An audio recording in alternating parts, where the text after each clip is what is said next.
Assalamualaikum warahmatullahi wabarakatuh. Selamat pagi anak-anakku semuanya. Semoga kalian dalam keadaan sehat walafiat ya.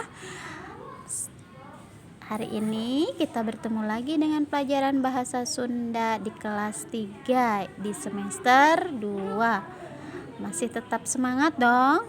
Harus ya, walaupun kita masih belajar dari rumah.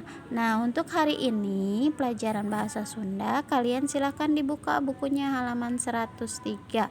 Di halaman 103 kalian akan belajar materinya, yaitu resepna sosobatan, senangnya bersahabat. Siapa di antara kalian yang punya sahabat? Nah, tentunya semuanya pasti punya sahabat ya. Nah, kalau sahabat itu apa sih? Nah, sahabat itu biasanya orang yang dekat dengan kita ya. Kalian silakan dibuka halaman 104. Sudah dibuka halaman 104? Ya. Tentunya kalau kita ingin punya banyak sahabat, perilaku kita harus baik ya, serta sayang sama teman atau sahabat kita. Nah, kita juga harus bisa memilih sahabat, sebab sahabat itu bisa jadi teman, bisa juga menjadi musuh. Nah, kalau sahabat kita baik kelakuannya, tentu persahabatan itu akan terasa menyenangkan. Mudah-mudahan kalian semua mendapatkan sahabat yang baik ya, bukan sahabat tapi jadi musuh. Nah, seperti itu. Di sini hayu urang maca carita pondok. Jadi ada cerita pendek ya. Cerita pondok yaitu ada cerita pendek. Nah, di sini judulnya nyaeta kasolehan dina sosobatan. Kesolehan dalam persahabatan. Nah, di sini ada yang namanya Mirna. Mirna di kelas kuring budakna pinter. Nah, kalian baca ya di rumah. Mirna di kelas saya anaknya pandai, gelis, tur loba nu mika resep, cantik, dan juga banyak yang menyenangi atau menyukai. Teu heran kuring nu jadi batur sabangkuna oge ngerasa resep sosobatan jeung manehna. Jadi tidak heran saya dan teman-teman sebangkunya juga merasa senang ya bersahabat dengannya. Barang asup ka jero kelas teh kuring ngerasa kalengitan. Ketika masuk ke dalam kelas saya merasa kehilangan. Kalengitan itu kehilangan. Poe eta Mirna teu asup sakola. Hari itu Mirna tidak masuk sekolah. Sapoe, 2 poe, nepi ka 3 poe. Sehari, 2 hari, sampai ke 3 hari Mirna teu aya kabar beritana. Mirna tidak ada kabar beritanya. Pas istirahat, kuring badami jeung babaturan. Ketika istirahat, saya bermusyawarah dengan teman-teman. Yen balik sekolah, rek datang ke imah Mirna. Jadi bahwa pulang sekolah mau datang ke rumah Mirna. Atuh sabada kumpul kabeh. Setelah kumpul semua, bring we indit ngajug-jug ka imah Mirna. Kami berangkat menuju ke rumah Mirna. Mirna teh budakna basajan, tur prihatin. Mirna itu anaknya sederhana.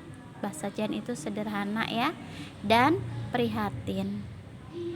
Manehna budak yatim. Dia anak yatim. Bapana maut, ayahnya sudah meninggal waktu manehna umur 5 tahunan. Waktu dia berumur 5 tahun. Indungna sok buburuh, ibunya menjadi buruh cuci ya. Nyeseh. Nah, nyeseh itu mencuci baju ya di imah tatanggana, di rumah tetangganya. Nu baleunghar. Jadi di rumah tetangganya yang kaya raya. Kalan-kalan lamun poe libur, kadang-kadang kalau hari libur mah manehna ge osok milu mantuan pagawean indungna. Jadi kalau hari libur kadang-kadang dia juga suka membantu pekerjaan ibunya. Nah, lanjut ya. Halaman 106. Ya, di halaman 106 kita lanjutkan. Ini kita menceritakan tentang Mirna ya. Jadi cerita pendek ini menceritakan kisah Mirna. Nah, sok sanajan hirup Mirna kakurangan, tapi manehna mah optimis. Walaupun hidupnya dalam kekurangan, tetapi dia selalu optimis. Optimis dalam hal apa? Dalam hal belajar ya. Tara pernah bolos sekolah, jadi tidak pernah bolos ke sekolah. Lamun aya babaturanana anu kurang ngerti dina pangajaran, kumanehna diterangkeun. Jadi kalau ada temannya yang tidak mengerti di dalam pelajaran, dia yang menerangkan. Nah, ada tidak yang seperti itu teman kalian? Nah, bagus ya, membantu teman supaya yang tadinya tidak mengerti menjadi mengerti. Nah, ini boleh nih dicontoh ya, seperti Mirna suka membantu temannya. Kemudian kita lanjut. Singgetna Mirna teh jadi panyalindungan babaturan nu kurang dina pangajaran. Jadi singkatnya Mirna itu menjadi tempat bertanya teman-teman yang kurang mengerti dalam pelajaran di sekolah.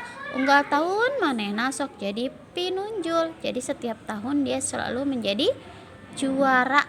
Juara kasabaraha? Juara kahiji di sekolah. Nah, jadi juaranya juara pertama. Bu Narti ge guru kelasnya nyaaheun pisan ka Mirna. Jadi Bu Narti guru kelasnya juga sayang sekali ke Mirna. Nah, seperti itu ya tugas kalian. Silahkan kalian baca, kalian lanjutkan ya. Ibu yakin kalian mau mengerjakan tugas dari ibu walaupun tidak di video ya, maksudnya tidak dilaporkan ke ibu, tapi ibu yakin kalian pasti mau membaca. Dan jangan lupa dibaca juga terjemahannya supaya kalian lebih paham ya, karena di sini ada terjemahannya. Kalian baca sampai halaman 108. Nah, kalian silahkan dibaca sampai sini ya, di halaman 108. Di sini ada pamipit basa. Setelah kalian baca semua di dalam wacana ini atau di dalam cerita pendek ini, pasti ada kosakata ya, kata-kata yang diambil. Nah, yang diambil ini kata-katanya dari cerita Mirna ini. Misalnya asup. Asup itu artinya masuk ya, tapi bahasa kasarnya. Nah, bahasa halusnya lebet. Ya, di sini lebet bukan lebet. Nah, itu nanti beda arti. Kalau lebet rimbun, kalau lebet masuk. Kalau lebet, nah itu beda lagi ya. Kalau lebet apa? Nah, ini makanya cara membacanya seperti itu. Jadi ini bukan dibaca lebet, tapi lebet, lebet ya, bukan lebet, beda. Kemudian poe ini artinya hari, dinten halus, dan poe itu kasar. Badami itu artinya bermusyawarah. Kemudian sawala juga sama ya, bermusyawarah ini artinya sama, cuman ada yang kasar dan ada yang halusnya. Jadi beda ya, di bahasa Sunda itu ada halus dan ada yang kasar. Babaturan itu teman-teman bahasa Sundanya yang kasar ya. Kalau rencangan itu halusnya. Kemudian imah artinya rumah, itu bahasa kasar. Bumi rorompok itu bahasa halus. Padamelan itu bahasa halus. Pagawean itu bahasa kasar yang artinya pekerjaan. Pinunjul, pinunjul itu juara ya. Nah, paling munjul, juara ranking ya. Leukeun, leukeun itu rajin artinya. Kemudian waragat, waragat itu biaya atau ongkos ya, atau dana. Sabada, sabada itu saatos ya. Saatos itu halus, saenggeus itu kasar. Nah, ini kalian nanti dipelajari ya, dibaca lagi. Tugasnya dari Ibu hanya itu. Terima kasih yang sudah menyimak. Tetap sehat, tetap semangat. Semoga kita semua dalam lindungan Allah Subhanahu wa taala ya. Amin amin ya rabbal alamin. Terima kasih yang sudah menyimak. Ibu akhiri. Assalamualaikum warahmatullahi wabarakatuh.